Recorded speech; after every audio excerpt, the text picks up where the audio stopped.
Welcome to Study the Bible with me. Today we are continuing from where we stopped last time, so grab your Bible and let's dig right in. Genesis chapter 15. After these things, the word of the Lord came to Abram in a vision. Fear not, Abram, I am your shield, and the one who will reward you in great abundance. But Abram said, O sovereign Lord, what will you give me since I continue to be childless? And my heir is Eliezer of Damascus. Abram added, Since you have not given me a descendant, then look, one born in my house will be my heir. But look, the word of the Lord came to him, This man will not be your heir, but instead a son who comes from your own body will be your heir. The Lord took him outside and said, Gaze into the sky and count the stars, if you are able to count them. Then he said to him, So will your descendants be. Abram believed the Lord, and the Lord considered his response of faith as proof of genuine loyalty. The Lord said to him, I am the Lord who brought you out from Ur of the Chaldeans to give you this land to possess. But Abram said, O sovereign Lord, by what can I know that I am to possess it? The Lord said to him, Take for me a heifer, a goat, and a ram, each 3 years old, along with a dove and a young pigeon. So Abram took all these for him, and then cut them in two, and placed each half opposite the other. But he did not cut the birds in half. When birds of prey came down on the carcasses, Abram drove them away. When the sun went down, Abram fell sound asleep, and great terror overwhelmed him. Then the Lord said to Abram, Know for certain that your descendants will be strangers in a foreign land. They will be enslaved and oppressed for 400 years. But I will execute judgment on the nation that they will serve. Afterward, they will come out with many possessions. But as for you, you will go to your ancestors in peace and be buried at a good old age. In the 4th generation, your descendants will return here, for the sin of the Amorites has not yet reached its limit. When the sun has gone down and it was dark, a smoking firepot with a flaming torch passed between the animal parts. That day the Lord made a covenant with Abram. To your descendants I give this land, from the river of Egypt to the great river, the Euphrates River, the land of the Kenites, Kenizzites, Kadmonites, Hittites, Perizzites, Rephaites, Amorites, Canaanites, Girgashites, and Jebusites. Chapter 16. Now Sarai, Abram's wife, had not given birth to any children, but she had an Egyptian servant named Hagar. So Sarai said to Abram, Since the Lord has prevented me from having children, have sexual relations with my servant. Perhaps I can have a family by her. Abram did what Sarai told him. So after Abram had lived in Canaan for 10 years, Sarai, Abram's wife, gave Hagar, her Egyptian servant, to her husband to be his wife. He had sexual relations with Hagar, and she became pregnant. Once Hagar realized she was pregnant, she despised Sarai.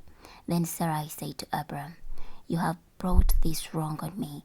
I allowed my servant to have sexual relations with you. But when she realized that she was pregnant, she despised me. May the Lord judge between you and me. Abram said to Sarai, Since your servant is under your authority, do to her whatever you think best. Then Sarai treated Hagar harshly, so she ran away from Sarai. The Lord's angel found Hagar near a spring of water in the desert, the spring that is along the road to Shur. He said, Hagar, servant of Sarai, where have you come from, and where are you going? She replied, I'm running away from my mistress Sarai. Then the Lord's angel said to her, Return to your mistress and submit to her authority. I will greatly multiply your descendants. The Lord's angel added, so that they will be too numerous to count.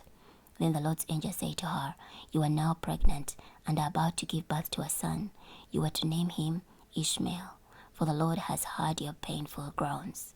He will be a wild donkey of a man. He will be hostile to everyone, and everyone will be hostile to him. He will live away from his brothers. So Hagar named the Lord who spoke to her, You are the God who sees me. For she said, Here I have seen one who sees me. That is why the well was called Beer-lahai-roi.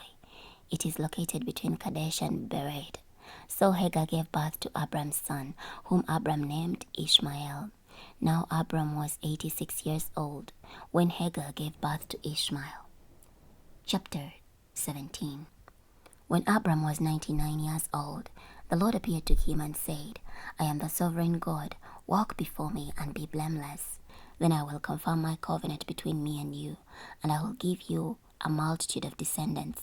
Abram bowed down with his face to the ground, and God said to him, As for me, this is my covenant with you. You will be the father of a multitude of nations. No longer will your name be Abram. Instead, your name will be Abraham, because I will make you the father of a multitude of nations. I will make you extremely fruitful. I will make nations of you, and kings will descend from you. I will confirm my covenant as a perpetual covenant between me and you. It will extend to your descendants after you throughout their generations. I will be your God, and the God of your descendants after you. I will give the whole land of Canaan, the land where you are now residing, to you and your descendants after you, as a permanent possession. I will be their God.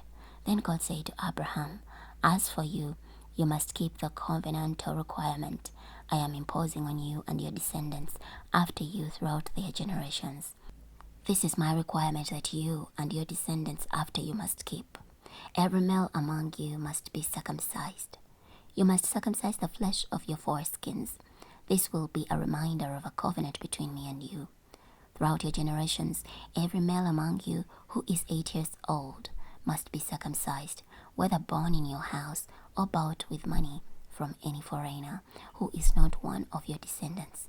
They must indeed be circumcised, whether born in your house or bought with money. The sign of my covenant will be visible in your flesh as a permanent reminder. An uncircumcised male who has not been circumcised in the flesh of his foreskin will be cut off from his people. He has failed to carry out my requirement. Then God said to Abraham, As for your wife, you must no longer call her Sarai. Sarah will be her name.